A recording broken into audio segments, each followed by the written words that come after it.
ஒருபோதும் ஒருவரிடமும் தான் தவறாக நடந்து கொண்டதில்லை என திமுக கொள்கை பரப்பு இணைச் செயலாளர் ராஜீவ்காந்தி விளக்கமளித்துள்ளார்.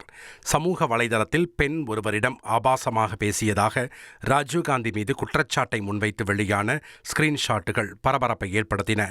இதுகுறித்து விளக்கமளித்துள்ள ராஜீவ்காந்தி, AI தொழில்நுட்பத்தை பயன்படுத்தி தமக்கு எதிராக போலி செய்திகள் பரப்பப்படுவதாக கூறியுள்ளார். போலி சமூக வலைதள கணக்கை உருவாக்கும் செயலியின் லிங்கையும் இணைத்து பதிவிட்டுள்ள அவர், அதனை வைத்து தனக்கு எதிராக அவதூறுகள் பரப்பப்படுவதாக விளக்கமளித்துள்ளார். தான் யாரிடமும் தவறாக நடந்து கொண்டதில்லை எனவும், யாருக்காவது தன் மீது காழ்ப்புணர்ச்சி இருந்தால் வந்து கொலை கூட செய்யுங்கள் எனவும் ஆதங்கத்துடன் பதிவிட்டுள்ளார். இனி செல்லும் இடமெல்லாம் செய்தி. தந்தி டிவியின் வாட்ஸ்அப் சேனலை ஃபாலோ பண்ணினா செல்ல இருக்கும் இடமெல்லாம் செய்தி. இதோ QR கோட் இப்பவே ஸ்கேன் பண்ணுங்க, ஃபாலோ பண்ணுங்க.